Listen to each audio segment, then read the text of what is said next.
Call this meeting to order. Please join me for the Pledge of Allegiance.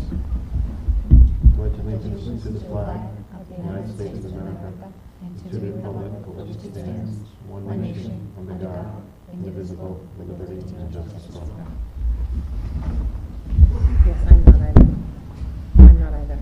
You're getting an hour. I'm getting an Are you error. guys in online? I'll go through error. Are we okay though? Or you wanna... Yep.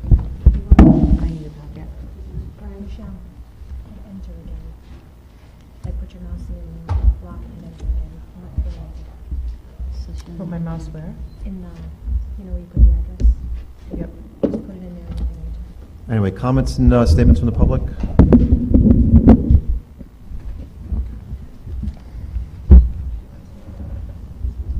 And this meeting is being taped. Dr. Dargan, an update for us? Thank you. Just a few highlights of what's going on around the district. At the Macomber School, there is a book fair this week going on, as well as today there were parent conferences, and those will continue tomorrow evening. At the high school, we're very pleased to report that at the MASCA conference, that's the Mass School Counseling Association conference, the Westport High School Counseling Department was recognized with a Certificate of Excellence. That's high honors for their work with the seniors during the guidance seminars. If you'll note in your packet, there was a wonderful article written by a former high school student, Nick Fryer, that was in the commemorative edition of Sports Illustrated, where he highlighted some of the highlights from the Red Sox this year. So we say kudos to Nick Fryer.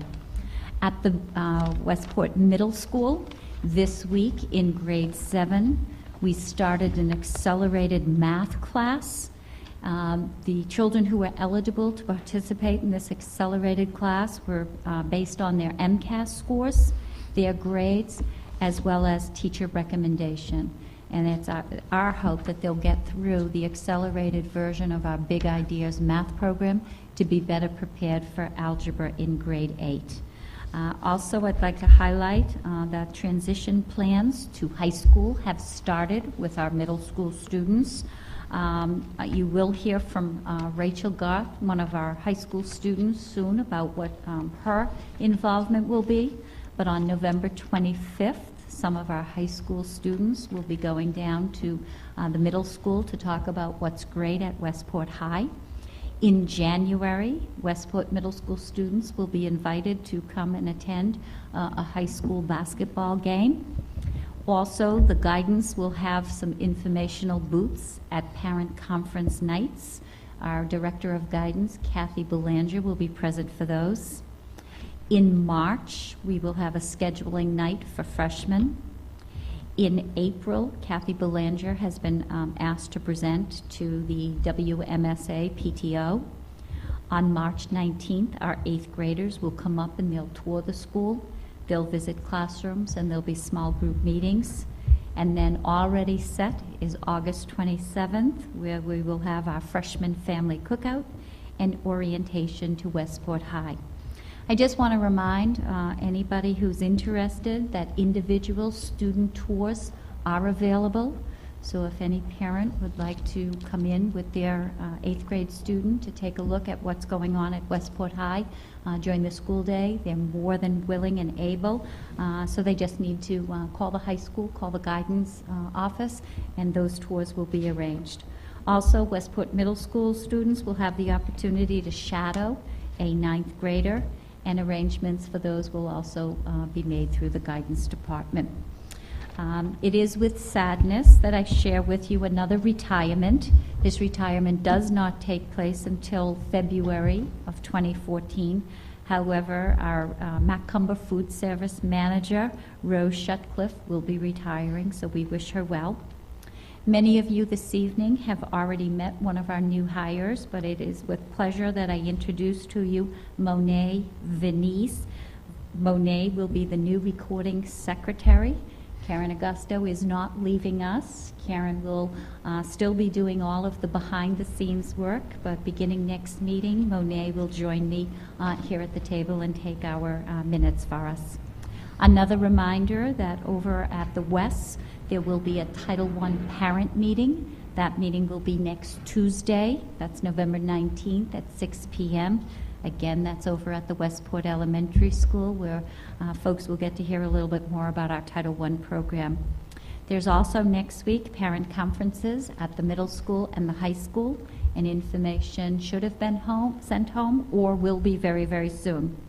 And then finally, an update of what's going on at the administrative level. We had an administrative team meeting this week, and our administrators now are beginning to prepare the FY15 budget. And as we go through the next couple of months, you'll hear a little bit more about the work that they're doing. So that's a little bit from me about what's going on in our district. Thank you, Dr. Dargan. Any questions? Okay, next on the agenda we have Rachel Gath and Melinda Tripp. Do you want to come up and join her? Two seats here for you guys. And these are our new student reps, and look forward to seeing you guys, I guess, once a month. Yes, at the the end of the first month, meeting so. of every month. All right, take it away. Okay, so I'm just here to tell you what's going on in Westport High School. There we have a lot of great fundraisers going on. Fundraisers are coming out the ears. We have Pub 99 and Chipotle fundraiser. We're planning it. We just had a meeting this morning for cookie dough and cheesecake. And a lot of these fundraisers, we try to have all of the classes participate in them because it raises funds for every class, raises school spirit, and then the funds from this, we can help the school back. So fundraisers are a big thing we're doing, and we have a lot in progress. In the last month, October, we had a haunted hallway, and this was all in the upstairs, all hallway. We had coloring rooms, and it was a great way to involve the community and have kids come in and they could color. We gave them candy, and it was a safe way, too, to celebrate Halloween. Students, the SAD Club, Students Against Destructive Decisions, I am the treasurer of that club. We went to a conference that focused on the dangers of drinking and driving, and from that conference we brought back some information for the whole school that we're going to present to them at different times throughout the year, including prom, on how to have a fun prom and a safe prom. And we have student council, we've just finished planning for the pep rally. Pep Rally is a huge event that everyone looks forward to in the school, and it's a great way for everyone to get involved, and it's a lot of fun. In sports right now, we had a huge successful season, and football is the only sport still going on right now. Unfortunately, football did not make it to states, but this season was the most wins we co-op with Conley, has ever had. So this is a great season for the football, and the only team that made it to states years was soccer, and soccer had a great run this year. Field hockey had a great run. Every team did great this year, but boys was the only team that did make it to states. Want to add anything? The sports teams did really good. They had very successful seasons. Unfortunately, some of them couldn't get to states, but they were very successful. Rachel, do you know how many boys play on the football team? I do not know exactly. Okay. Any other questions? You mentioned you had a number of fundraisers. Are those on the website? I don't think they're on the website, but we could work on getting them up for more public to see. So are the restaurant ones that you go and you just bring? Because I know that we do that at the West and They the. are on the website. Oh, they are on the website. Okay. They're in the backpack, the virtual backpack. So even for the high school, is the backpack different for each school? No, No. So it's just One. it's for the Okay. district, so anytime if they give me a flyer for that fundraiser, You- it goes up on. Okay. So that's good to know, because I know I'm a parent of a child in the West, so I would go, but if I knew like Chipotle, I like to go there too, so I would support. Thank you for sharing. I think there's 15 on the football team. 15 of our kids? Oh, wow. Yeah, there's a lot. There's a lot of Oh. them. Yeah. Okay. And I think Rachel, there's you- more than the Conley kids. You shared with me today about the haunted hallways. Do you want to talk a little bit about what happened, that event? We actually ran out of candy. We had so many kids come. It was great. And it was also not just great for the community to come, but a lot of high schoolers participated in it, and it was fun for them because they got to work with kids. And for a lot of freshmen actually participated, and it kind of gave them a leadership role that they never had before, that they didn't get to do in the middle school. So that was a great thing that was from the haunted hallway too. Nice. No, the advocates Avocats did something too. How was that? With the haunted hallway? No, Or- The breast cancer. yeah, the walk. Yeah, I didn't attend that, but I know that there was a good showing of people there. Yeah. Not positive on how it turned out, but I know they're building up every year, and I know this year I think was better than last year. So every year they're getting better with their events that they're starting to put on, because they are recently new to the school. Rachel, and you're, what grade are you in? A junior? You're a junior. And Melinda? I'm a senior. You're a senior. Okay, great. All right, thanks, guys. Great job. you. Thank you. Thank you.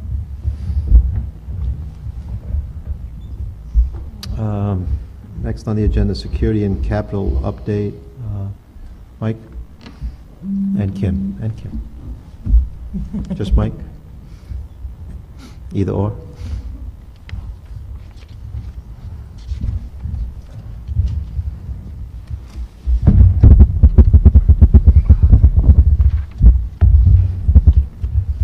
Dr. Doggan asked me to stop by here tonight and hit on some of the points about the capital needs list regarding our schools, and I'd like to do that.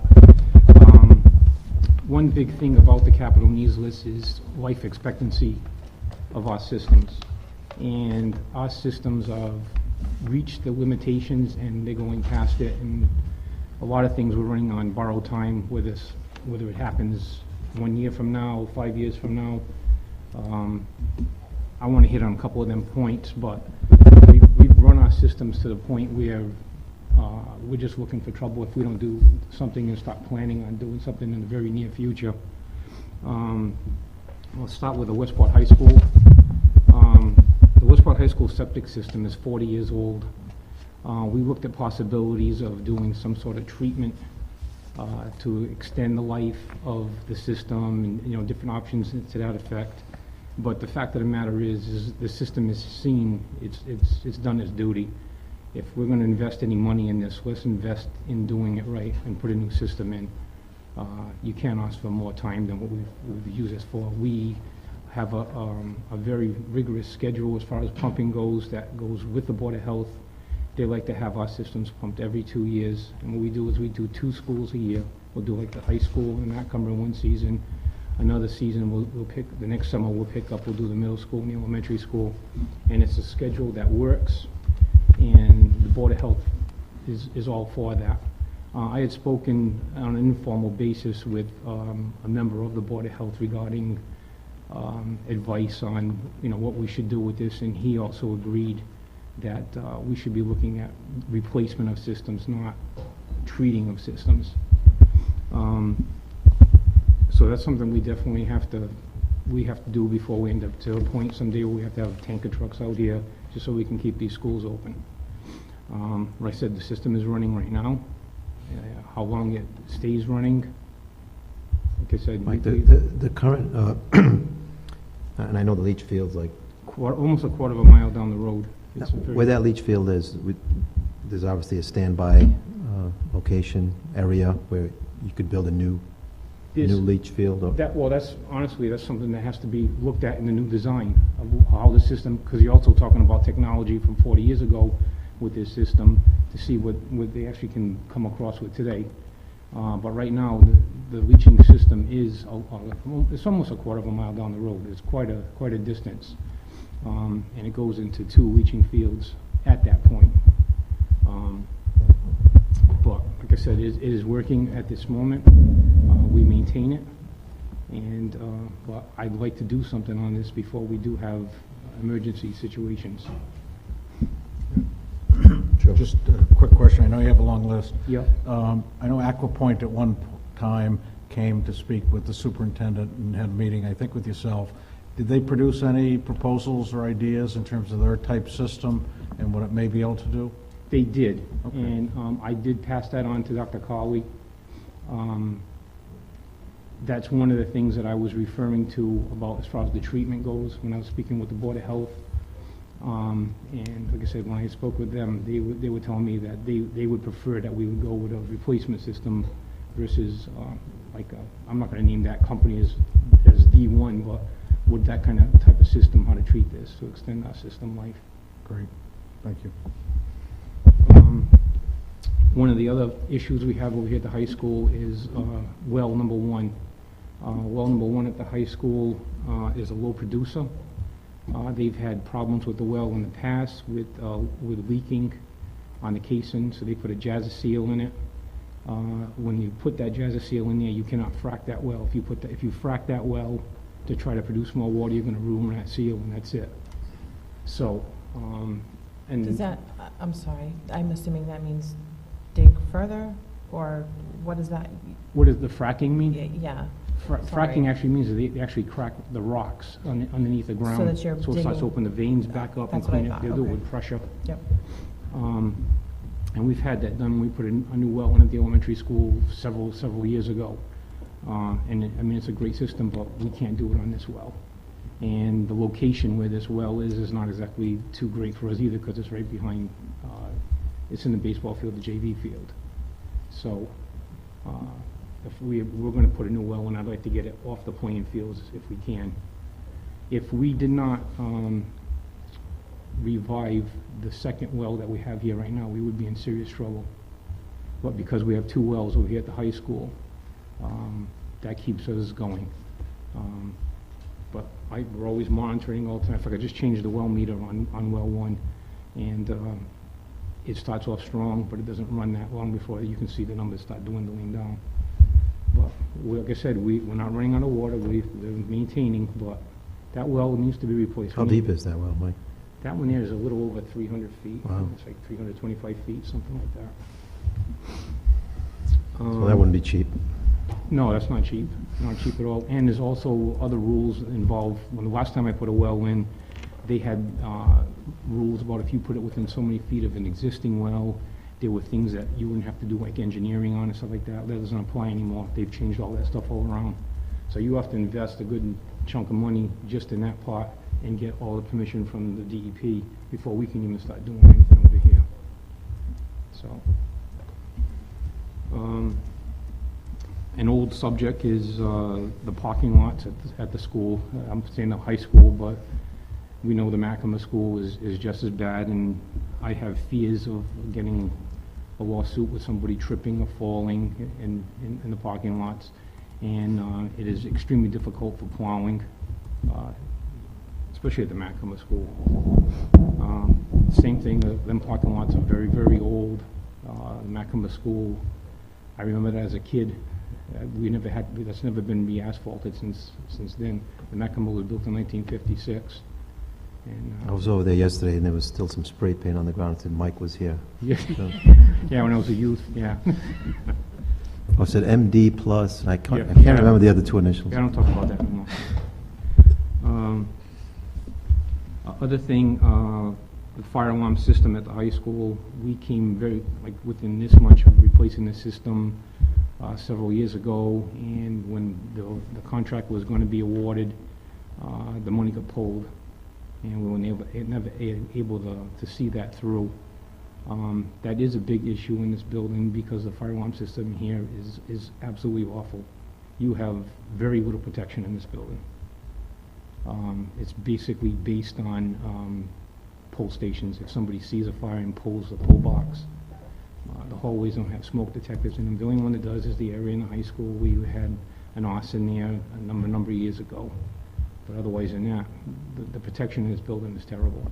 When there's no one, especially when there's no one in this building. I know you said you're starting with high school, but is this one different than the other buildings as far as the fire alarm systems? Does this, so I guess my question is this one the worst out of all of them? Yeah. And what makes this one worse than the others? You have no smoke detectors in the hallway at all for protection.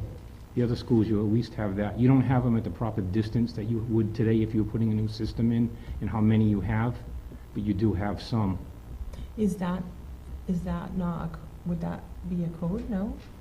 Well, it would be a code issue if you were doing A new- and the building, a new- then you have to okay. bring everything up to code. Okay, so we are falling under the fact that the building has past. been here.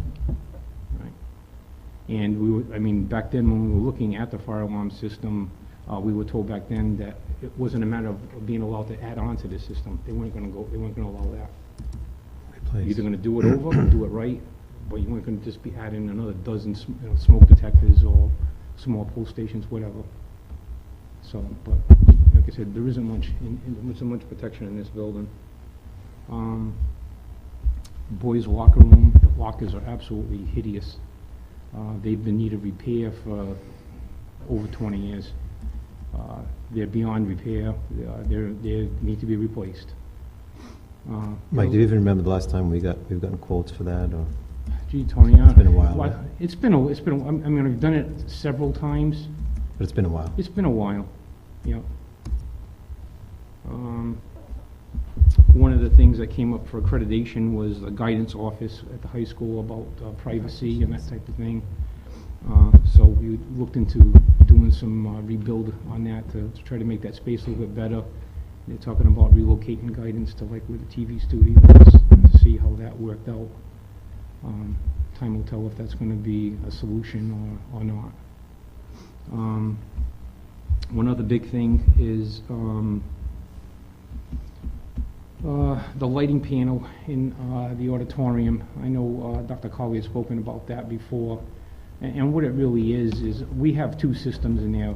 The original system when the auditorium was built, and I installed a secondary lighting system in there, which was installed with the idea of saving us a lot of energy, because the original lighting system in the auditorium has like 52 500-watt quartz bulbs in it, and we've gone to go with high output T5 fluorescents, and the energy savings is tremendous. It would be even greater if that room was used on a more all-day basis like a classroom is, but we know that when we do use that room, it's very good. So the big problem is we have lighting on where the people would sit and stuff like that, but the maximum capacity for the stage lights that's it. I've done everything I can do for that. Everything is working there right now, but there is nothing left over. As pots start breaking down, we're going to start losing options on this. We'll start losing lights and dimming capabilities and this type of stuff. The system is 40 plus years old. They don't make them pots anymore. And we even had the company down at Capron who originally installed that, and no, there's nothing they can do for that. It needs to be replaced. Kitchen equipment, Michelle Raposa will hit on this when she speaks with you more, but I know that's one issue with all the schools. All the equipment that's in the kitchens are basically original to the buildings. They're very, very old, and I guess she spends quite a bit of money on maintaining them and repairing them. Michelle wanted me to at least bring that up tonight, just as a heads up, but that is definitely an issue. Some things that I'm looking at, I'm trying to do some of this stuff within the budget if possible. The hot water heater over here at the high school, I want to change the hot water over here. The hot water heater over here. The hot water heater was installed here in 1982, and that was part of an ENGIE thing that they did. They put all brand new hot water heaters in all the schools back then. 3 of the schools have the type that you have here: the high school, the middle school, and the elementary. The one at the middle school died several years ago when it started to leak, and we had to wait a couple of days before we could actually get a hot water heater in and installed. And I mean, but these have quite a few years on them, and I'd like to get this stuff changed for 2 reasons. Let's change it before we have a leak and no hot water, and number 2, let's put a unit in here that's going to save us some money on fuel. I mean, these units put out a lot of BTUs because we use a lot of hot water. The high school itself uses, at times, it can be up to 3,000 gallons per day. That's a lot of water when you're drawing it from the ground, from wells like we are. I mean, we don't have the luxury of city water like the cities do, of course, but that's a lot of water for us to pump up every day and also pump back out. So our system is both ways. I mean, And the hot water is mostly in the kitchen. The kitchen is the biggest user. It used to be, I remember as a kid, when we used to have the gym classes, you had to take a shower, and every period they'd be using the hot water for the showers all the time. I mean, things are done differently today, but yeah. So now the kitchen really is the big user of the hot water. One note I have on here that I just want you to be aware of is, I think you have this list, right? Okay. I have on here, it says about install classroom door lever sets, so the doors lock the outside of the door from the inside of the room. What the schools are doing right now is they have the doors locked in a locked position all the time during the day. And if somebody wants to come in, if the door is closed, the teacher has to open the door and let them in, that type of thing. That's just an alternative to this, but this is what new schools are doing. They're using this so you have the capabilities of locking the classroom without the teacher actually having to go out into the hallway in case there is an emergency or some sort of, awful situation out there. The room can be secured from within. So what is that? What do you mean, like a remote? No, actually, all it is, Tony, is on both sides of the lever set, it's lockable with a key. But for no matter what side you lock it from, it's only the outside of the door that always locks. The inside is always unlocked. People want to put a button. The buttons don't work because kids lock teachers out of classrooms. So, but yes, that's the way that should be done by right. The door will be in an open state. If they want to close the door to keep hallway noise down, stuff like that, and the student goes to the bathroom and comes back in, you don't have to disrupt class and go and open the door. This type of stuff. But there is an alternative plan right now that they are using and they're following. But it'd be nice if we could do something, do the right thing for that. The same thing with the classroom doors. I'd love to change these doors out in these schools, like especially here in the Macomb School, get something that has less window on it. It will look modern. It will give you a little more security. Same thing with the ceilings in the classrooms. Get rid of them one-by-one ceiling tiles, pull them out of there, put some, suspended ceilings in there with some flush mount ceiling fixtures. Give the room a more modern look. I strongly believe in the way the classroom looks has a big effect on how the student looks at what they're being taught and how they're being taught the whole presentation. I think that's a strong thing. And I mean, our classrooms basically look like a renovation from the 50s. And because they are, but we could make, with a little bit of money on that without going too crazy. I mean, that could make a difference, Mike, last week we were at the Mass conference and we sat in one of the breakout groups, and it was this architectural company firm, and he had these list of 10 relatively inexpensive ways to rehab, whatever, to help the school. And the first one was paint. Yep. And add color to the schools. And yep. I know over the years you've probably heard me say that, but I mean, I think we really need to stop buying the white, blue, gray, whatever it is that this is called. And I don't know. Personally, I think when we have to repaint a room, let's get some color in the school. I mean, that was the first thing on this list was, inexpensive. Well, You're painting anyway, things. and it makes a huge, tremendous impact. Yeah. So. I mean, I've been in schools. I've been to classes in different areas, and I've had classrooms where you could tell the classroom hasn't been painted in 15 years. And as I walk in there and look at it, I say, geez, I mean, this looks pretty bad. And I mean, our classrooms, I mean, you might not like the color of them, but I mean, the walls are clean and they're painted. They're not ballisted, so.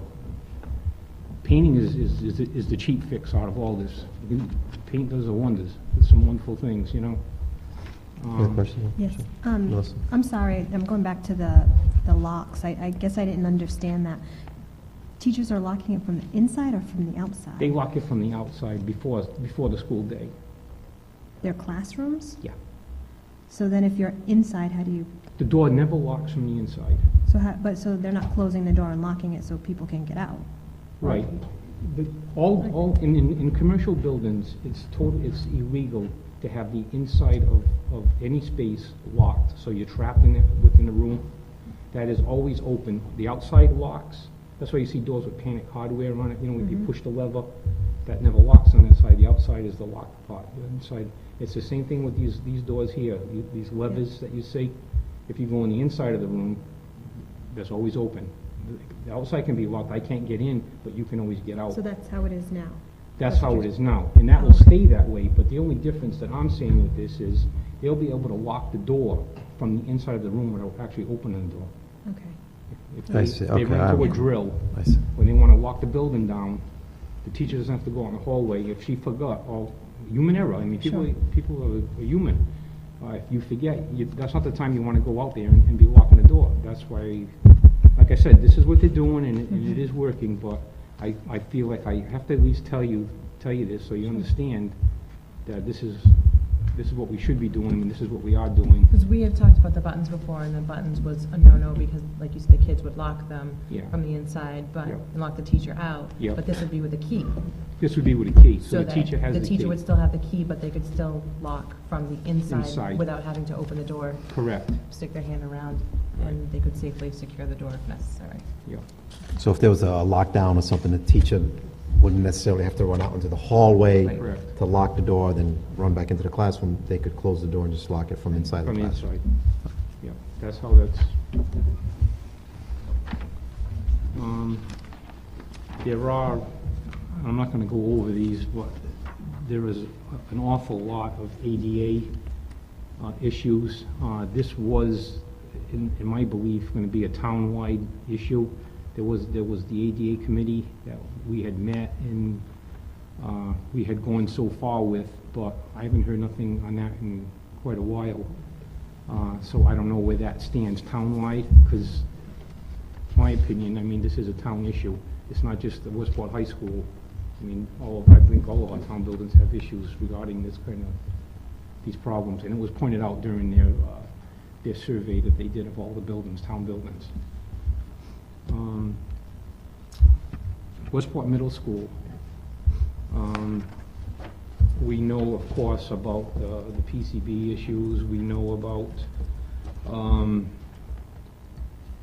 we talked about the heating systems in the past, about replacing the heating system, the ventilators, exhaust fans, replacing the acoustical ceiling tiles. The acoustics in our classrooms at the middle school are terrible. Even when they call them up on the intercom, you can hear a hum. It ain't because there's something wrong with the unit running, it's just the acoustics of that room are terrible. Every single noise is generated so much louder than what it really is. So, I mean, that's a given. I mean, we know what that is. Middle school roof is 24 years old. The life expectancy is 30 years on that type of roof. I'm just saying we should start looking at that in the near future, or throw that as part of the equation with the middle school on whatever decision's going to be on, what we're going to do with that building. I mean, that's a major item.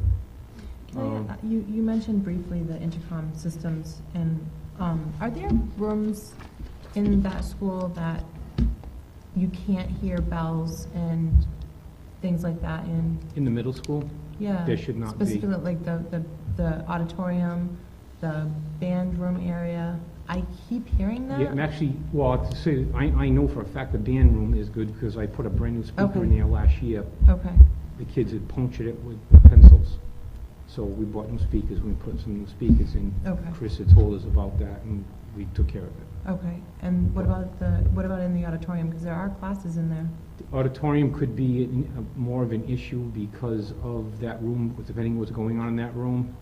Maybe that should be upgraded, for a better speaker system that's in there right now, so you could hear it better than you can. That's why one of the things on the list is the intercom system for the middle school. Okay. I like the lighting panel system over here, their intercom over there, we've done everything we can do. That system is 25 years old, and it wasn't top of the line when it was purchased then. I mean, it got us through all this time, but it's had it now. We've had issues when we were running the ventilation around the clock. The extra humidity in that building, especially in the summer, the intercom panel did not like that at all. We had to dry it out, but that definitely needs, and that's a building code issue. We can't run that, be running the building without having an intercom. We've got to be able to notify everybody to get out besides with the fire alarm system. So,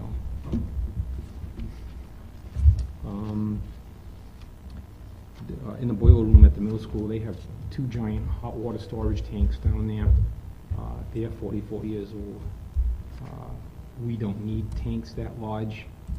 That, again, was the same thing with the kids taking showers, and so the kitchen is the big user of hot water over there, so that is something that we could get away a little bit cheaper than what we originally had, and it would still serve our needs. What I'm also getting, I know I was talking about getting some prices of in-house stuff. What I was saying, I don't think I finished about the hot water heaters. The hot water heater at the middle school had died several years ago, and the elementary and the middle and the high school still have the same hot water heaters from '82. I'm getting prices on new replacement units for that, and we'll see if I can do something in-house, out of my budget to, if we do one school a year, that type of thing. We'll do that, and I'm also looking at replacement air compressor over here at the high school. I had done the middle school in 2007, and what I'm looking for now is to do the high school over again. These things run 24 hours a day, 7 days a week, 365 days a year. I mean, it's extremely important to the heat. That's where you control all these thermostats are run pneumatically, so with air pressure. And that's what you need. They turn the units on by either increasing air pressure, lowering air pressure. You need air all the time. These things have got to be right. I've rebuilt these things. I can't tell you how many times over 30 years. But the fact of the matter is, it comes to a point where it's time for new. And I'm working on that. In fact, I was talking to a contractor today, getting me some prices for a new unit. And we'll be getting that as time goes on here.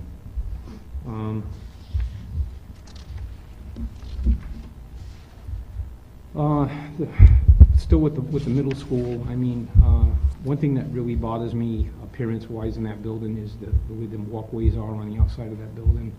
I think that looks terrible. I mean, I'd love, like I said, once we know what we're going to do with that building for certain, of course, I mean, I've even thought of the possibilities of eliminating them walkways and changing the landscape so we won't need them walls on the side, because masonry stuff is so expensive. That might be, an option for us down the road if we can do it. The lockers in the middle school, the hallway ones, the ones in the boys' locker room. Boys' locker room always takes a beating. The girls' locker rooms always look a lot better, especially at the high school, than the boys' ones. But they can't be repaired. They're just been beat up too much. The plumbing at the middle school, the toilets need to be replaced. The urinals, the acid from the cleaners all these years from the porcelain of you can't clean the toilets properly. They always look like they're dirty. They need to be replaced, and they make such a difference on when they are clean, how much cleaner they look, and they're shiny, and it needs, it's all major stuff. The middle school needs major work. At Westport Elementary School, unless anybody has anything about the middle school they want to talk about. I just have one question. You didn't mention the septic at the middle school. You have it listed here that it passed Title V in 2007, but that the system is 44 years old. Correct. The high school system is 40 years old. Is this one also sort of on borrowed time, like you suggested? That one is so... Three out of the 4 buildings. Macomber? I have no idea what a cost like that would be if one of those went down. What ballpark would we be looking at?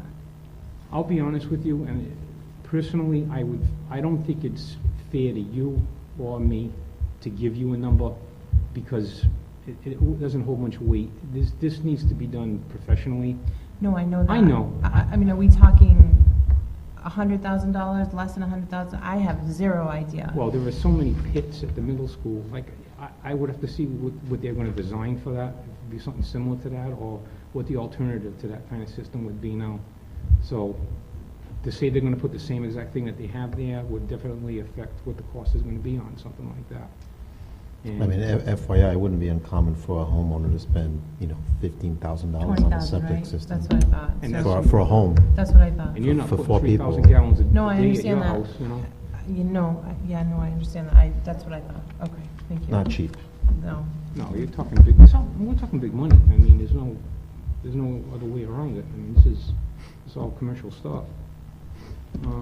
Get to the good news, Mike. I'm hoping it's the last page here. Well, Elementary. The good news is we have Michael to keep all our buildings going, and Well, Kim. I'll say this much about, this sounds like doom and gloom, but, reality of it is, for the age of our buildings, and these buildings get a full load every day with all of our kids in here, and the staff, and the public, and we're open every day for business. And I think our customers are satisfied. So, I think that is definitely a reflection on what's going on here. We've heard it, we've heard it from the outside, the public coming in here, from visitors from other school districts. How old is your building? Wow, really? So, we're not satisfied, but I think the MSBA is holding it against us. sometimes, I swear it hurts you, sometimes it's... But, all right, elementary school, the roof at the elementary school is 27 years old. The elementary school roof is different than the other roofs. That has a pitched roof on it, rubber pitched roof. The worst thing with the elementary school roof right now is all the flashing on the edge of that roof. When they installed that roof, they put it in tin instead of wood aluminum. So a lot of that stuff is rotting, it's starting to rot. That needs to be replaced. We've done some areas of it. We've spent a few $1,000s every year to try to do it out of the regular budget. But it's like looking at a desert, pretty much. There's a lot of perimeter all the way around. You got the outside of the building plus the inside where the courtyard is, and the field seams. Now, when we originally started doing this, the intent was that it would probably give us about another 10 years on that roof. Well, about 5 years have passed, and we're not done yet, and the clock is basically still ticking here. The roof is for the age of the roof, it's in very good condition, but there is things that need to be done, and And the whole roof is rubber, right? the whole roof is rubber. Yeah. So that is, like I said, 27, 30 years is the magic number. So it's. I told you about the hot water heater over there. That's part of what we're trying to do. The fire alarm system at the elementary school, the smoke detectors that are in the hallway over there are obsolete. We can't buy them. They don't make them. It's a different system than we have in any other schools. The voltages on that are very unique compared to what we normally see. The whole school is unique because the elementary school is high voltage. Everything is the ballast. The lights in the classrooms are 277 volts. That school is a 480, 277 system. None of our other schools have that. The highest voltage you have is 208 volts, whether it's single phase or three phase. But if we have any problems with detectors, we're cleaning them and installing them, and we're getting through. But there is going to, like I said again, without sounding like, there's going to be a point where we're going to start losing them, that we can't do anything with them. We've also looked at replacing some fogged windows at the elementary school. They have the thermopane windows. We've been doing this for several years now. We've been doing it with in-house money. We try to do a couple of windows, because some of the windows are picture windows, so naturally the bigger the window, the bigger the cost. So we've done that, but as the list keeps going on, we'll keep replacing what we can until, maybe someday we can do a major replacement of the windows. It would be more of the window itself, the window panes, versus replacing the whole window itself, so that will keep the cost down somewhat. Asbestos floor tiles in that school, there are some floor tiles in there that are starting to cup from moisture. They're going to need to get pulled and replaced. I am certified for asbestos only for repairs. In other words, if there's a section of pipe that needs to be repaired, or if I have a bad section of floor tiles, I can do like 3 square feet of an area, but I don't have the licensing to go in there just to remove asbestos. That's abatement, which would be an outside contractor. We'd love to do something even with the outside of the elementary school regarding the trees. The trees along the building are gonna need to be, they're gonna have to get cut down, and we'll have to do a replant over there because they're just becoming too large. Them cherry blossoms in the front.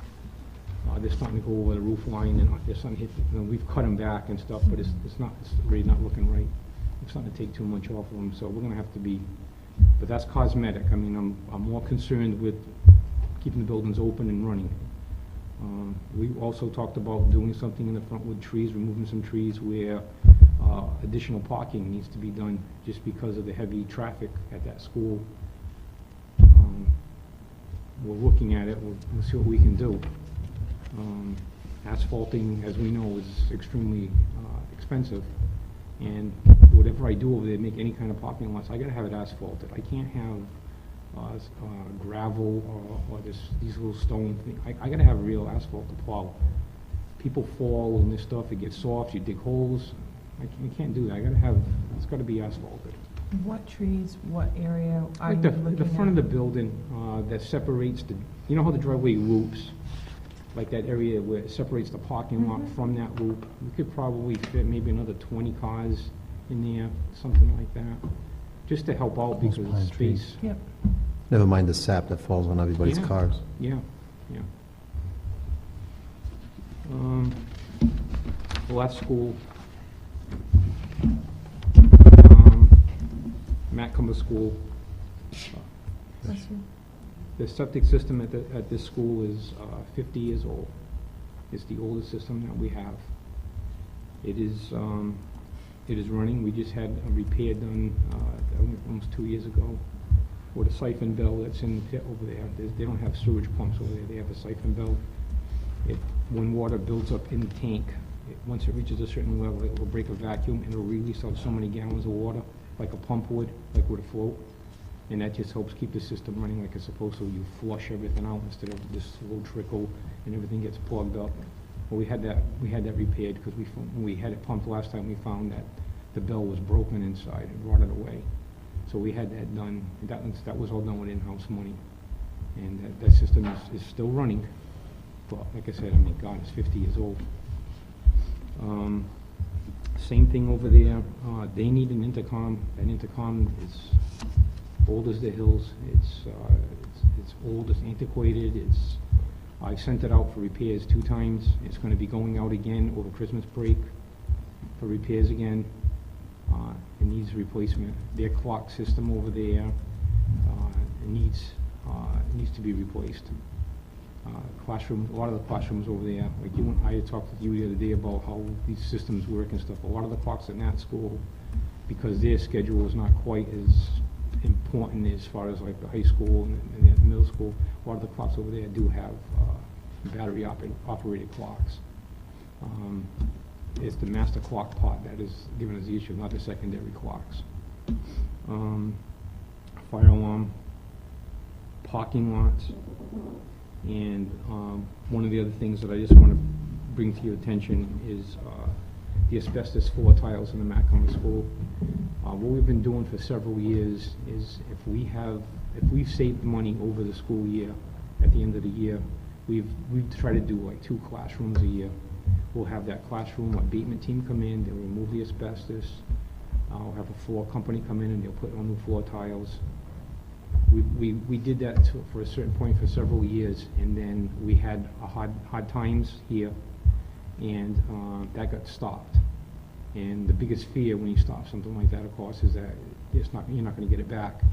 And now it's been 4 or 5 years at least, maybe longer, since we've been able to continue with that, because we were making good strides. I thought it would be fantastic if we could get all the asbestos out of that building without having to do it on a capital needs thing. I mean, it'd be nice for the town. It's one thing, and it'll also be a feather in our cap too, I believe. You know, but that needs to be started again and cleaned up, especially the age group of the kids. I mean, you have the list in front of you. I mean, there's really nothing that you haven't seen here before. I just wanted to touch base and answer any questions you had or field any comments. Yeah, thank you for the list. As you've said, we've seen it before, and there's some new items as we go along, and slowly there is some items that have been addressed. I am concerned with the statement that we're looking for trouble, and what I'd like to see come now that we're getting started in the budget season is if you could come up with a priority list of the most first of all, the security and safety related issues of any building, and let's take a stab at pricing and look forward to our capital improvement program, which appears to have some leg in town, and because I just don't see how we can fit these type expenses into our operating budget. Currently, you're getting the maintenance budget is 300 and some odd thousand out of our total regular ed expenses are, $1.4 million. So you're getting a small piece of our expenses, so we have to look at other sources. A couple of things I just want to throw out while I'm thinking about it. You always bring up some additional thoughts when you come up with your great presentation. The telephone system, is there any way to work an intercom system into this new telephone system we have in the buildings? Mm-hmm. Yes, there is. That'll be great. I know you've done a great job with some of the energy programs in the past. Hopefully we can maybe access some of these rebate programs that they have for industry out there when it comes time to replace a hot water boiler. Sometimes the gas company or electric company to private industry, and hopefully they have some educational programs out there, and that's paid off a surcharge we all pay on our electric bills. Yep. The last thought I had was, I know our community preservation committee is experienced in removing asbestos flooring. They did a great job at the town hall building. I might suggest we looked at them for some help in our cultural center over there known as the Macomber Primary School. It's such an important meeting space for our young children. Mm-hmm. I would hope that it would qualify under the CPC program, and maybe we can get some relief on that, because whatever help we can get to get the thing moving, I'm all for that.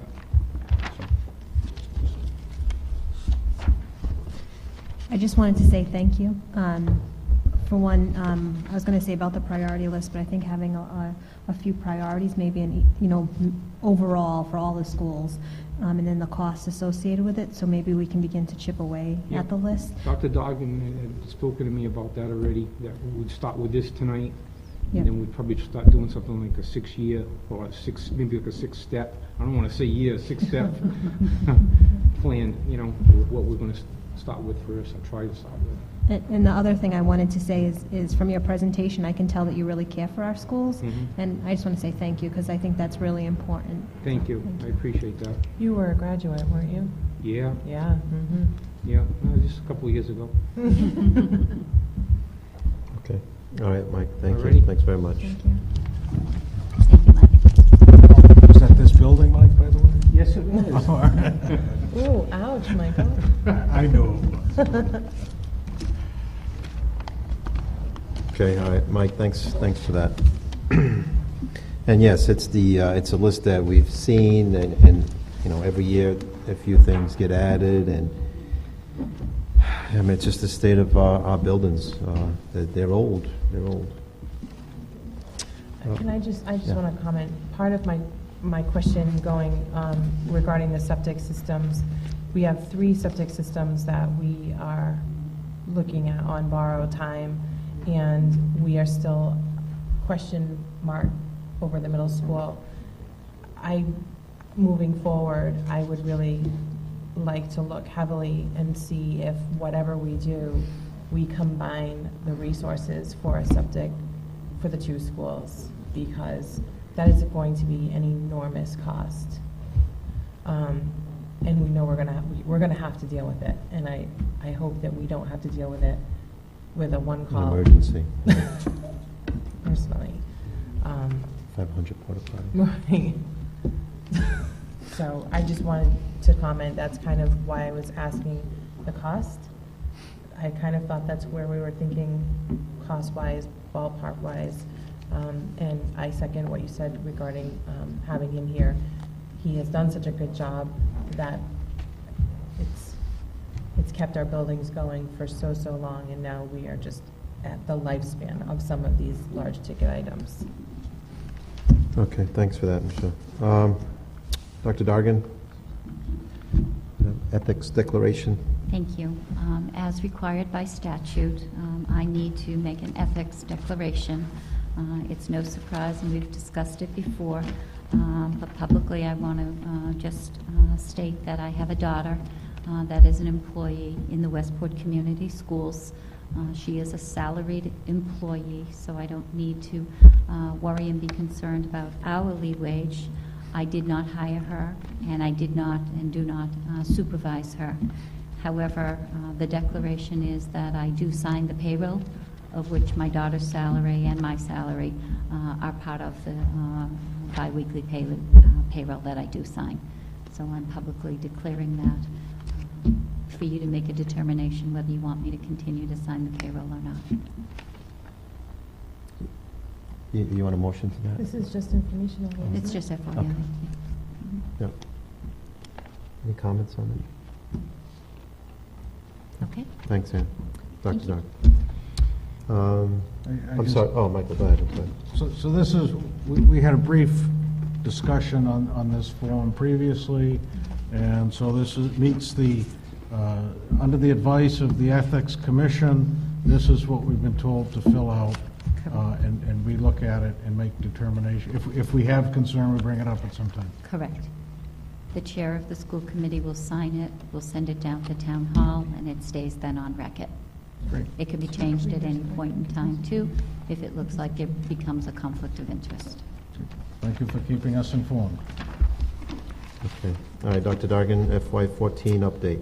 FY14 update, I don't know how comprehensive you'd like me to be this evening, since we just did this at our last meeting, but looking at the budget from where we stand from the start of this fiscal year, July 1st through October 31st, again, we're right where we should be with our expenses. Looking at, we've spent between 19 and 21% of our budget.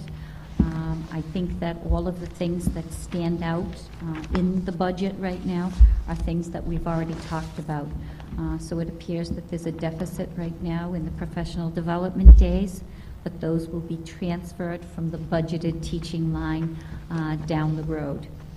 If I were to move on to regular ed and special ed expenses, we would be looking at, again, the labor costs for the installation of the security cameras. That was a known expense that was going to be carried into this fiscal year. And also, we talked about the $4,854 that was going to offset the truck that was purchased. In looking further on down, we will look at legal costs at line item 1430, and we know that $50,000 was transferred into that account from transportation to cover some of our special education legal costs that we had anticipated. Moving on to page 3 of the regular ed and special ed expenses, we saw, looking in tuition, we had some out-of-state, some private tuition, and some collaborative expenses and savings. So we had a combined overall tuition savings of $162,586. We have circuit breaker projected savings of $124,685. Then we just recently opened up a new special ed classroom at the middle school at a projected cost of about $80,000. So our total savings right now between circuit breaker and special ed tuition is about $207,271. Again, this was information that was shared with you at the last school committee meeting as well. Looking at the transportation line items, Again, there was the $50,000 that was deducted to cover the special ed legal issues, as well as, at this point in time, we anticipate a projected transportation balance of $31,300. And then you have, again, the revolving account expenses before you. And at this point in time, those that look like they're in the negative is really just because they'll be offset by tuitions when those fees are collected. So pretty much we're right on target, between 19 and 21%. We are 4 months into the year, 2 full months paying salaries, which is the bulk of our expenses. And so our projection is right where we should be.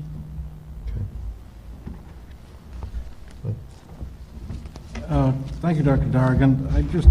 You comment on the expense, did you say the middle school, the $80,000? Correct. We had to Classroom? open up a new special ed resource room classroom, yes. And just when we make a decision like that, what are we comparing in terms of outsource? If we had outplacement costs from the students in that room, The tuition for a collaborative, a local collaborative, is about $79,000 tuition alone, excluding transportation costs. And at times, specialized transportation also then comes along with potentially an aide that may need to accompany a youngster. That would be tuition for one student. By opening up a classroom such as this, we have a classroom already here at the high school. Again, we don't believe that some of the youngsters' needs begin when they're in high school. So we're going to be able to offer some more therapeutic services for youngsters that may be placed in this classroom, and it will be more than just one student that we will be able to provide that opportunity for. so just my comment on that is, we're expanding services, it's following our practices of managing our special education expenses and doing our best for inclusion within the community of all populations. It's an investment, and also, again, mentioning inclusion, it's hoping to keep kids in the least restrictive environment and at least in their home community. Okay. Thank you. All right, thanks, Dr. Dodd. All right. All right, so on to the action agenda. It's my pleasure to introduce this evening to you Mr. Mark Dupuy. Mark was one of the candidates that applied for our part-time school business official position. There were several applicants, but Mark stood out among those applicants. He has just retired after being 5 years as the superintendent in the Falmouth Public Schools. Prior to that, he spent 13 years as their school business official. He had 5 years of school business management in the Harwich Public Schools, spent some time in private industry, and also spent about 4 years as the school business official in the Freetown Lakeville school system. So he's a seasoned business administrator, comes with lots of experience, and I'm going to invite him now to come up to the table and have a conversation with you. Good evening, Mr. Dupree.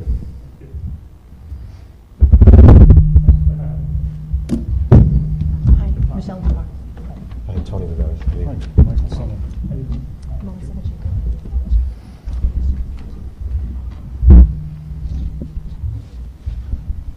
So, yeah, Mr. Dupree, welcome, and yeah, if you just want to just give us tell us a little bit about yourself. Well, thank you very much for having me. As Dr. Dargan just explained, I recently retired from the Falmouth schools. I spent 20 years there in total, the last 5 as superintendent.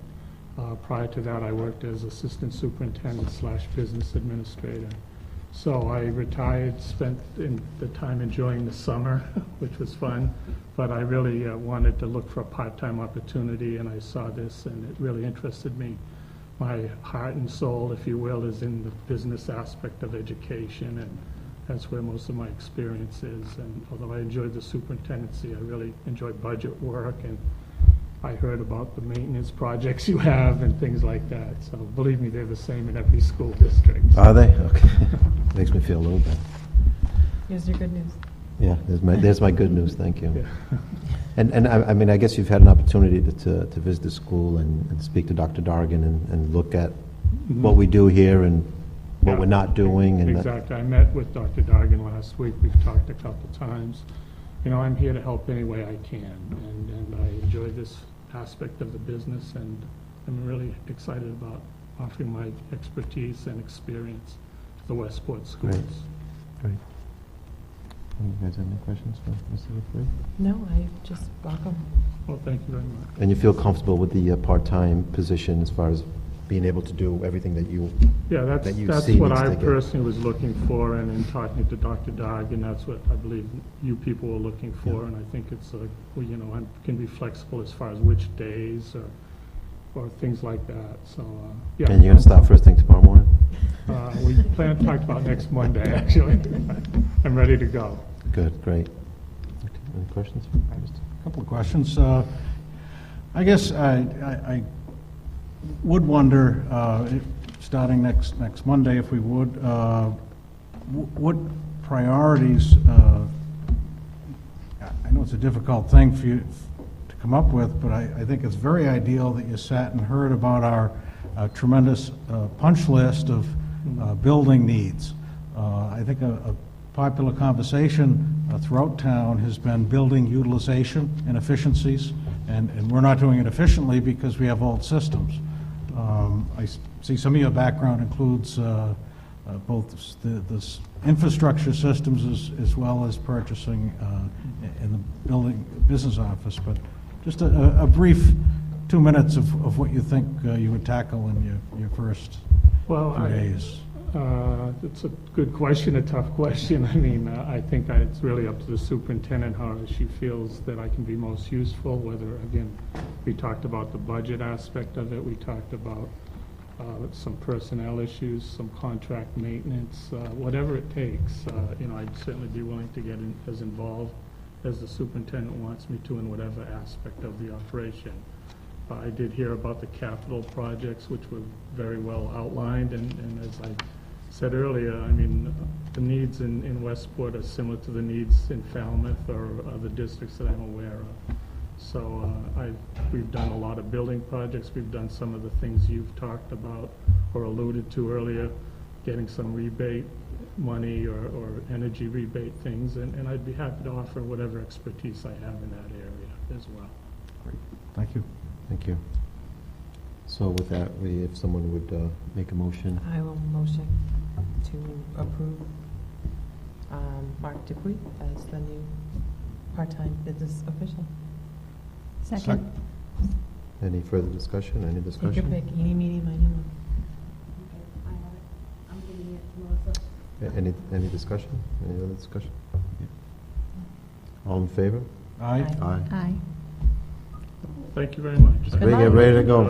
It's exactly what I was looking for, and I think we'll be a good fit. Thank you. Great. We're glad to have you on board. Thank you very much. Thank you. Welcome. Heard some great things about you. You might want to take a copy of the list of all the building needs. I think I wrote some of those Reading down. material. I've already given him the MASBO report, too. I have an extra list if you'd like to see. Okay. But this is a, you know, I just let people know, and this is a turning point for us to have someone like you here to help us and guide us, and, you know, so I think we're all pleased. Do whatever I can do. I look forward to it. Thank you. Thank you very Thank much. Thank you. I will take a list.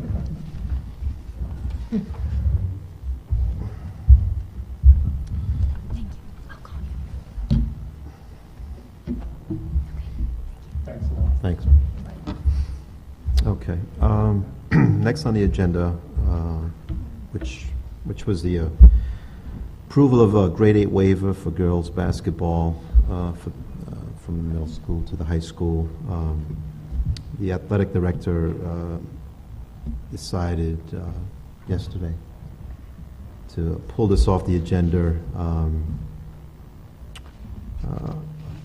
I just want to say that, you know, it is something that we as a district, as a school, need to, you know, spend a little time talking about, maybe putting, you know, a group of people together, some from the high school, some from the middle school, you know, the AD obviously and its counterpart, and coaches, that, whoever, we feel that should be on this group of people, this round table, and try to come up with a plan, a strategy to get more kids involved, at the high school level in some of our sports. As we all know, we do lose some of our 8th graders to some other schools, and there lies the problem. I think that things can be done. I think, if we all put our heads together, we could do something about this. Michelle, you had some? Well, I wasn't aware that I thought we were just going to pass over it. Yeah, no, I know, but it's on, so I just want to make that. I mean, I don't really want to say a whole lot without the athletic director here, because I don't really think that's fair. But all I will say is that there are a lot of teams that in other schools that are doing this right now. Fairhaven has about 6 or 7 teams that have gotten 8th grade waivers from the MIAA. On the particular team that he was looking to get the waiver for, in their league, 5 out of the 6 teams already are playing with 8th graders. We are the only team that is not in the Division III league that they play in. So it's not an uncommon thing for schools that are smaller in nature to go to this kind of a thing, whatever you want to call it. Most of the schools that seem to be doing this are running in the 300 to 450 student range. And those are seeming to be the ones that are having more numbers problems. And it's not just that team here. There's several of them that are without a JV and only have a varsity team. So it's not, I don't want people to feel like the athletic director was just pulling something out of the air. This is something that a lot of schools are already doing, and the MIAA has made this waiver allowed so that schools can do this. And I hope that we can at least discuss it in the future so that we can talk about the options, whatever they may be. And by discussion, I hope it's a good, healthy discussion and not angry discussion. My hope is that maybe discussion moving forward is more generic in nature, not team specific, so that we don't get that piece of it. And I just hope that people can keep the best interest of all of the kids, and also maybe as a district we can identify what the purpose of our middle school program is. I think that may be a big part of this too. Thanks. Yeah, while we're commenting on bringing 8th grade students into the high school, it's a good time to comment on the potential of moving the 8th grade into the high school. So I do see this as a much larger conversation that certainly would include the athletic department. This particular piece on the sports we did look at last year, and I know that MIA has a timeline and schedules in place, but I see it as part of that bigger discussion of potential consolidation. If the SOI was to be approved, we have this junior-senior model, and at that point, I certainly would see that it makes sense, and not only on the sports field, but in so many ways when you're bringing together the younger students with the high school students. So, look forward to that conversation. Thanks, Mike. Melissa? So I'll add my 2 cents too. I'd really like to see encouragement of all of our students to play sports at the middle school and at the high school level, maybe even getting some of our alumni who have went on to go to college and receive scholarships to come back to show the benefits. So maybe, I don't know if what the best answer is, but by maybe encouraging our students to be out there in the athletic field, more so. I mean, I'm not sure what's being done, so I'm looking forward to hearing from Mr. Pacheco and finding out more about that and maybe how we can help somehow. I actually just want to elaborate on what you said in a conversation that I don't even know if this was before you got on or not. We had discussed that exactly, and I do have a concern it doesn't happen as much at this level, I think, because of our numbers, but at the middle school, a lot of our students are turned away when they try out because we have such large numbers coming out. And for example, with basketball, there were 35 girls that came out last year, and of which they took 18 or so. That's quite a few students that were turned away. And especially in middle school, when you get turned away, we may never get those kids back again. You were one of them. Yep, in middle school. And that really frightens me. And I think I've heard Michael Jordan, I think it was a JV player through his high school career, and look where he wound up. I just worry that we're turning these kids away and never getting them back. And they don't necessarily, a lot of our students are extremely lucky. They have a good parental support group. They're allowed to do AAU or Town League or CYO or whatever it may be, but some of our students don't have that opportunity. They don't have a parent to drive them where they need to go, and the only opportunity they may have is school. And I want to make sure we have programs for them that are not just clubs, because being part of a team isn't just about the wins and the losses, it's being part of a team and learning to do things together, work together, and work outside to come together and collaborate for the bigger group. And that's part of what we should be teaching them. And so that's a concern that I have, that we do cut quite a bit of kids out of our programs down there for certain sports. So No, that's important to bring up, because that is the case more than not at the middle school. So. Okay, so yeah, I mean, obviously we should bring this up and make a decision before the end of the school year. Mr. Pacheco will join us at one of our December meetings just to really talk about, budget planning and the sports program in general, and absolutely will be prepared to discuss it then. Okay. Great. All right. Okay.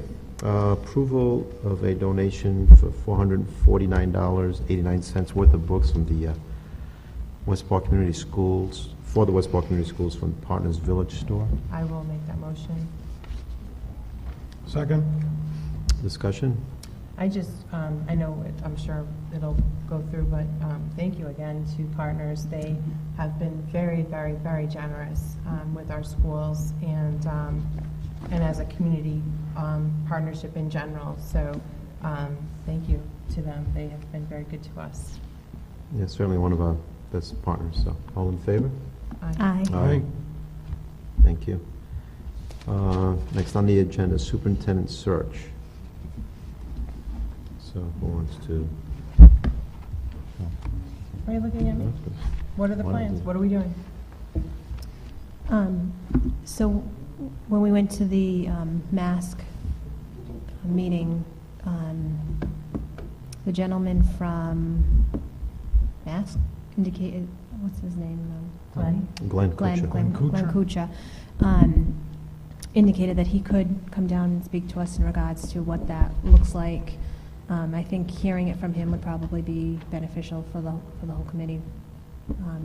So I would suggest having him come down to talk to us about what it looks like out there in regards to doing a search and what our options are. Well, and I think I would like to know what our options are, because I really don't know what our options are. I don't think any of us know what our options are. Obviously, we have Ann here, and we're lucky that we have her here right now, but I don't even know the process of a search and who does the search necessarily, and what the process is, how long the process is, what the options are for who does the search. I know MASC does it. Somebody had mentioned at one point doing it in-house. What does that look like? What does other firms, I think, also do this? What does that look like? We don't have any of that information. I mean, I think that's something that I would like to have, at least to know what our options would be. I think there are a number of different options, and kind of chatting with different people about what different districts have done in similar positions, from including, you don't necessarily even have to go to a search. So I think hearing from Glenn what those options are, what he recommends for a school committee what he's recommending out there, because I've heard from other people who have recently went on searches what the recommendation is, but I think having him come here and talk to everybody would, and he did indicate that he could do that, so. I don't know, is there a cost associated with having him come down? or No, is that- no, not for him to come down. Okay. But, yeah, so we'll do that as a committee and get that information. I did speak to Glenn. We spoke to him for a while about this issue, and it was very helpful.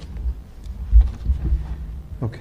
I just had Go ahead, Mike. one question. As I'm looking through the minutes, so on October 16th, we made the decision to appoint Dr. Dargan as the the acting superintendent. Is that, Yeah. okay, so, we're looking for an interim, or are we looking for, just as we speak of the superintendent search, I wasn't sure we had set any parameters amongst ourselves to let Glenn know what to come down and address. I mean, I think it was more generic on exactly what it would entail, what the actual search would entail. Yeah, no, my question was search for what? Are we identifying, we're looking for a permanent superintendent? Or an interim? That's, I guess, what my question was. Well, both, I guess, Mike. I mean, one then the other.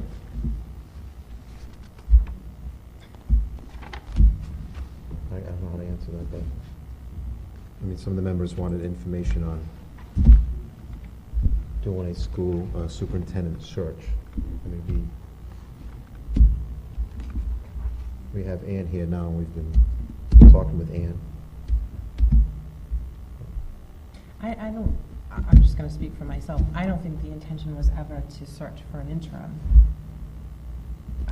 For me, personally. No, you're right. No, you're right. No, I didn't mean, yeah, if that came out that way, no. It did. Sorry. Yes. Okay. Okay. Sure, Everybody no, good? so based on that conversation, I'd like to make a motion that we invite Glenn Kuchar down to outline his services for a permanent superintendent.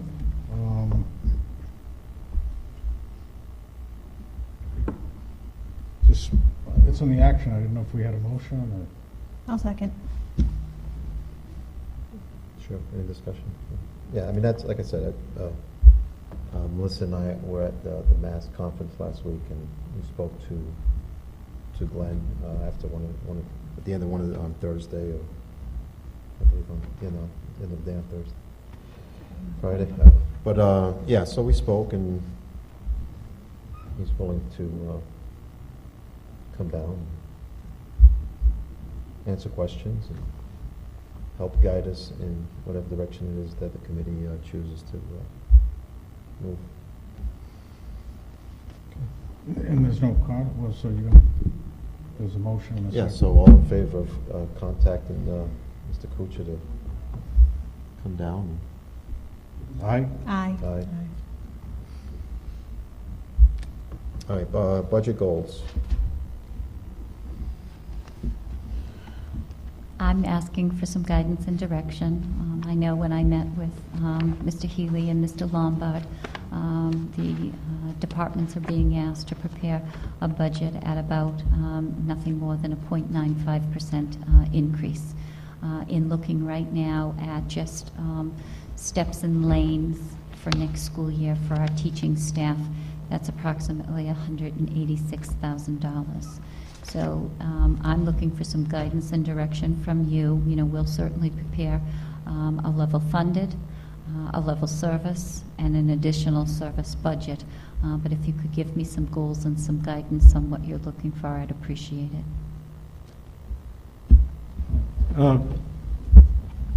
Perfect question. There was a budget presentation at last night's Board of Selectmen's meeting, and as you said, they've indicated, based on their evaluation of their department needs, there's a surplus, or there is an additional 150,000. Minus 54, yeah.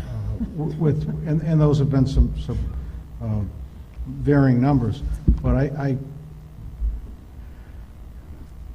in the past, we've tended to focus on what our needs are, and I think a level service budget is a first step.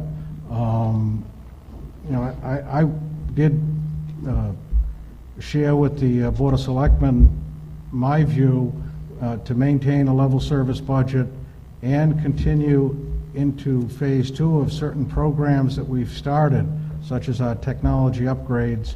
We're looking at upwards of $850,000 was the number that very roughly, in looking at what we're at. So it was not well received, but it was just an opening dialogue. But I think we should have a budget subcommittee meeting. I can present how I've come up with that number, and we want to hone in on the December 15th. I was under the impression that December 15th was what the town was looking for our budget for. So I'd say we should continue with that. Is there a different schedule now as well? Because there seemed to be a little... When I looked at the town's recommendation for budget presentation, you know, we could give you a number today or tomorrow, but until we really know what, you know, the governor's budget is going to be, that's usually about the third week in January or so. We're really just, you know, speculating at this point in time. But certainly the first school committee meeting in January 8th, I was prepared to have our building administrators here, as well as to do a first look at what FY15 potentially would look like at a superintendent's recommendation budget. In the meantime, my plan was to have folks like Mike come to you, as well as some of our other department heads that work around revolving accounts, such as Michelle Raposa, looking at food service, looking at transportation, etc., so that you would hear from them prior to us coming before you with an FY15 recommendation. And I know you've I know you had a recent meeting with the administrators about the budget. Correct. Excuse me. I obviously told them to look at their budgets and start putting together a list. I mean, Correct. For me, subcommittee or not, I think our starting point is a level service budget. We've actually asked them to give us a level funded budget for instructional supplies.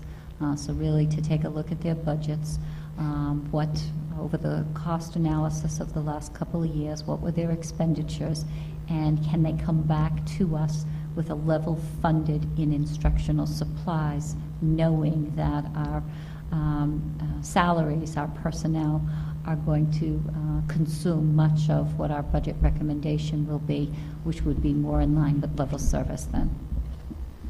I also have asked them to put together an additional needs budget so that we could look at potentially possibly looking at reducing class size or any other programs that they might anticipate needing to have for next school year, such as enrollment, and is there going to be a need perhaps for additional staff? Can we identify that now?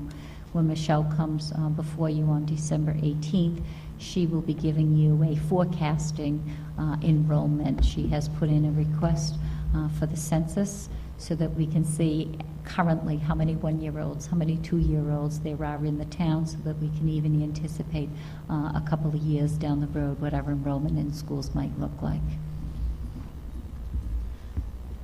I'm concerned that the town was looking for a number prior to December 15th. I thought that Steve had indicated that that's when he's presenting to the Board of Selectmen. So I think we may need to double check with when they want some number, because I would like to work as closely with them as possible. So if it's before that date, and then in addition, it is my understanding that we're looking at an increase of $100,000, which is, I mean, in the past, it's been, I think, 600 over the last few years. So we're not looking, it doesn't seem like a level service budget. So I don't know if we need to say, you know, we may be at this place because we may be at that place. Correct.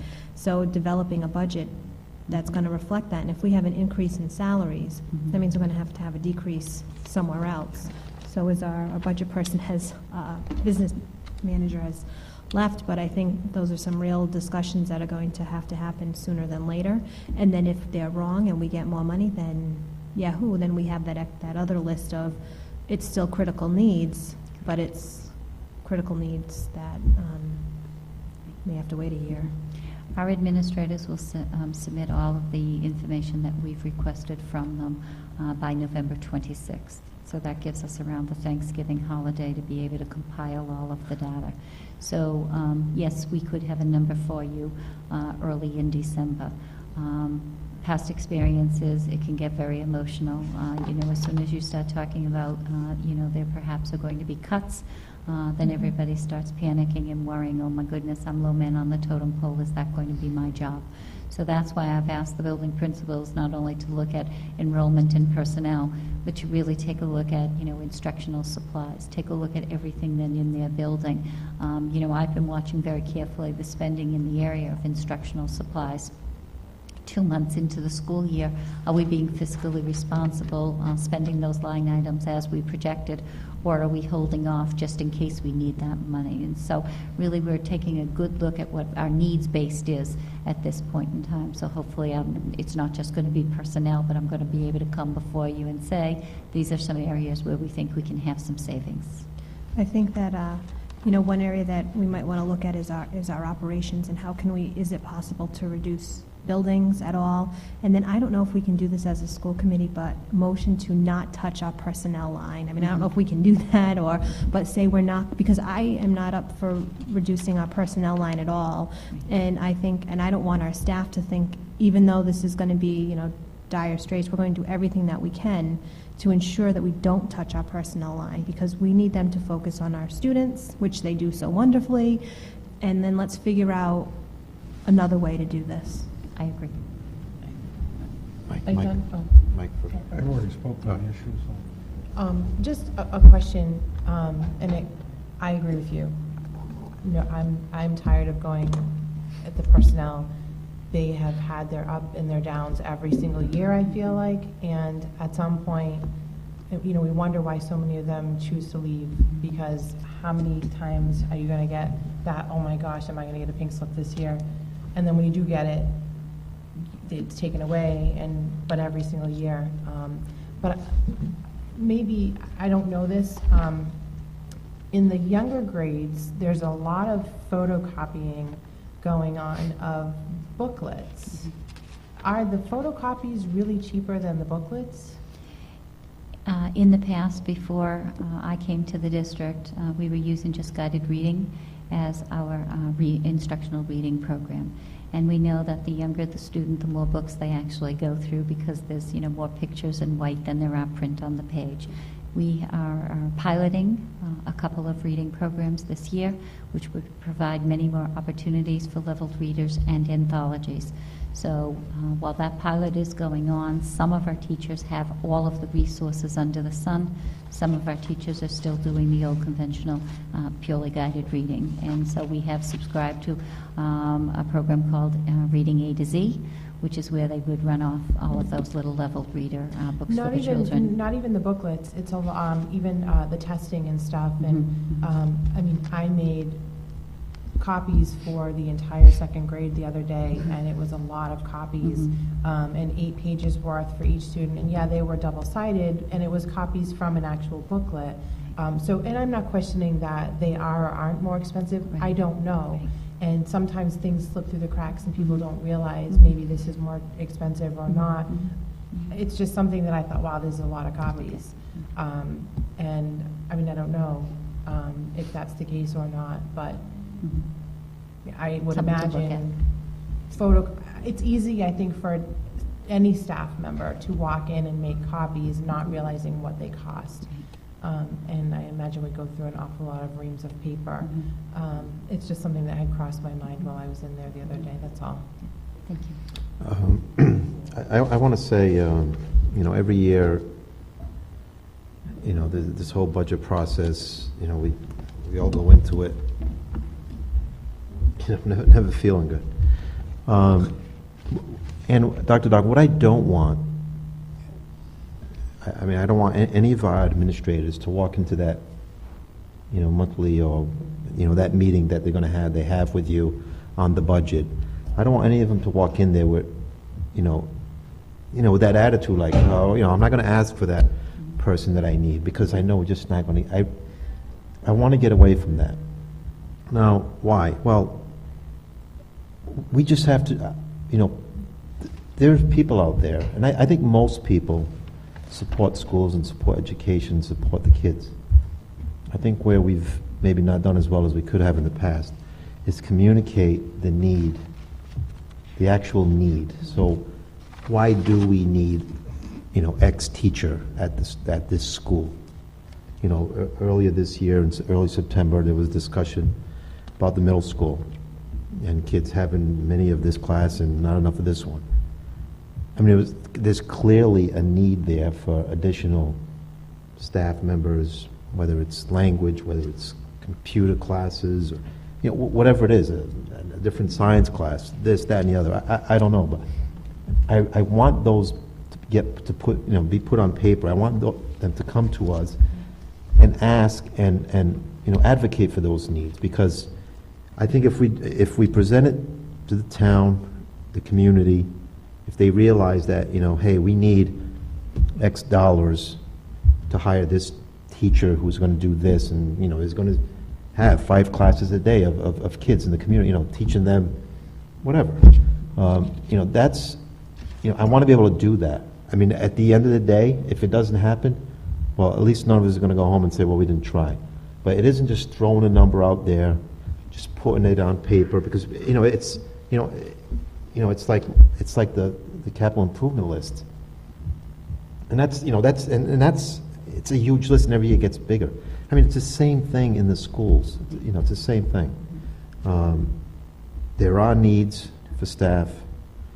I don't want the administration to feel like they shouldn't ask because we're not going to get it, the money's not. They need to ask for it and make their case for that staff member or program or, whatever the item is. Whether we need this in this room or we got furniture. Just some of the things on this list. I really want them to put it on paper, and I don't want them to feel that they're just wasting their time, because if we do a good job presenting it and letting people know why it is we need what we need, I think we can garnish more support for the schools. Michelle? I also, just looking at budget needs or requests or comments, one of the programs that we've talked about a lot and that I think is important, and I'd like to take at least another look at this year and see where it's at, is incorporating, well, first of all, I think the teachers have done a wonderful job, the classroom teachers have done a wonderful job in all of the schools incorporating technology into the classrooms. My children, all of them, are using technology on a daily basis. They're learning the ins and outs of either the iPad or the computers, depending on where they're at. And at least at the elementary school, and I know up here, I'm not at the middle school much, but the librarian down at the elementary does a wonderful job incorporating technology into when the kids come and see her. So we're getting a very good, she's doing a great job down there with that, because I've been in on some of those when she's teaching them. But I'd love to see language, more information on the language at the elementary school and at the middle school. And I know I've mentioned before some of the maybe computerized programs that are out there. Like or Rosetta Stone. The Rosetta Stone or something as a district maybe to buy into, so that we can start incorporating and maybe getting rid of some of these. I know my son right now has art, I think, twice a week. So it isn't just at the middle school that's happening, it's at the other grades too, and it's because we're cutting back on those teachers. I'd love to see something else incorporated into that day. so that they're getting something else and they're tapping into those, those brain cells a little bit differently and broadening and expanding the way they think. And getting them right off the bat as little ones is only going to help them when they get into high school.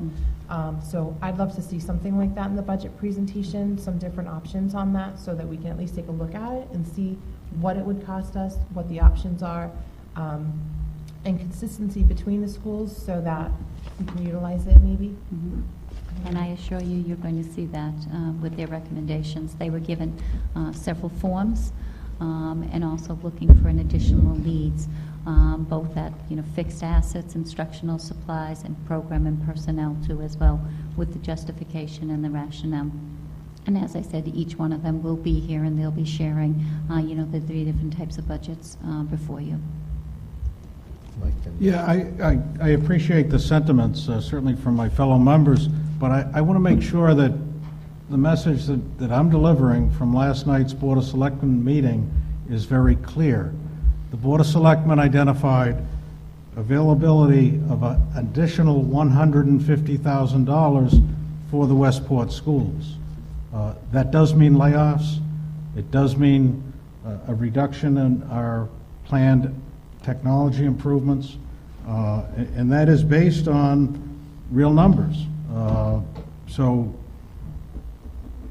as much as our goal may be a level service budget, I would look forward to being able to put together a budget that reflects how dire straits we would be in with a net increase of $150,000. We have to start looking at that in order to respond town-wide, because the statement at the Board of Selectmen's meeting was that if the schools wanted anything more than $150,000, it would have to come out of a Proposition 2.5 override. So that's the starting point, and that's my message. I share the sentiments of all of us, but I think we do have to look at what impact that level budget would have on us, and that is what I will put on the agenda for next week's budget subcommittee meeting. So I also wanted to, as we were talking about some of the additional things that we'd like to see, I have to say that I do agree with Michael, and I would encourage you both and everybody to watch the Board of Selectmen meeting last night, because it is a bleak situation. We only have 100 or 150,000 to add. While I don't necessarily think that we need to do layoffs, I'm hopeful that we'll be able to look at our operating expenses and other expenses and really think out of the box, like looking at additional resources or collaborating with our towns or for our expenses. What can we do? I mean, even having some sort of brainstorming session on, I think if we're thinking of adding resources such as language, which I think would be fantastic. So what can we maybe, I hate to say it, but take away? Where can we, increase some of our classes, maybe not at the elementary school, maybe at the high school? And I know these aren't decisions for me to make, it's for our grade administrators and our superintendent to bring those to us, but I'm hopeful, and I don't think we'll need to do layoffs. I think that's a pretty scary thing to say, and I don't think that that's something that we'll need to do. I'll say that, but I do think we need to definitely look at, how are we going to do this, moving forward. I don't know, something else I was going to say, but I can't remember now. He'll come to you. 3 in the morning. All right, again, it's deja vu all over again, like somebody once said, right? What's his name? Baseball guy. Okay, all right, anything else on the our budget goals? Okay. All right, so routine matters, approval of minutes of Wednesday, October 16th, 2013. Is there a motion? I looked over the minutes, and there were some things in there that I know that I wanted to be in there for the record, so I'll have to, I know there were some things that I said in response to some of the things that were said that aren't in there, so if I can maybe just look at the tape, and then I'll send you maybe the number where it says this is what I wanted to be included. So I don't know if we can I make a motion to table to our next meeting? Yeah, we'll just, Second? all in favor? Aye. Aye. Approval of the minutes of Wednesday, October 23rd, 2013.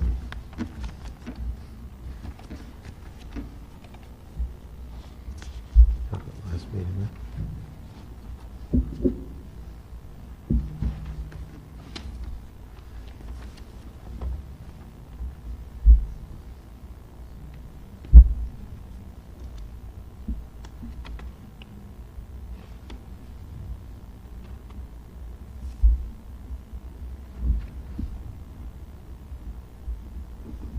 I'd actually like to motion to table this one as well, because it's the same thing, unfortunately. I don't see some things in there that I'd like to be included for the record, so if we could table that, I'll make a motion.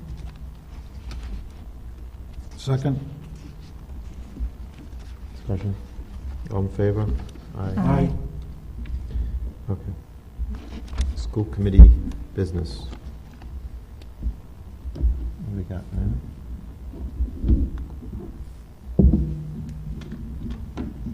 Tony, Yes. can I say something? Yes. It's no reflection on your minutes. There's so many things that are said, so I just want to say that it's not a reflection on what you did. I appreciate what you do. You do a great job, so just wanted to say that for the record. All right, so anyway, we got a couple of magazines, school planning and management magazines. Mask reports, newsletter. New business requests. Can I just ask that at the next, whatever we do, whatever our next meeting is, just a briefing from those of you that went to the conference? Because I was not going to be able to clear that off my schedule to be able to go, and if there's anything that you feel that would be beneficial for all of us, I'd like to hear it.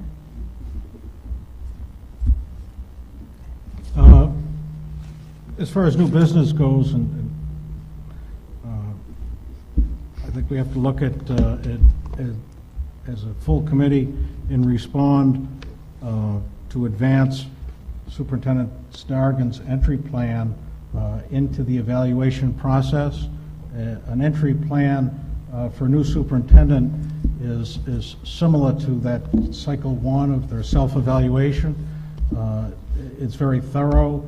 Within the entry plan, there is some measurable goals, and based on my new knowledge from the conference, it makes sense for us to come up with a response to keep that on schedule for our year-long process for evaluating Superintendent Dargan. So if we could have that on there. And secondly, under new business, I'd like to mention the Mass School Business Authority has a meeting on November 20th. There is no agenda set. I would like to, I know we don't have a meeting between now and then, so this is new business, but I would like in some capacity to have the Westport schools contact the SBA to see if we can't get on the agenda to express the needs that we reflected in our SOIs, that the needs for these projects are directly connected with our middle school contamination. So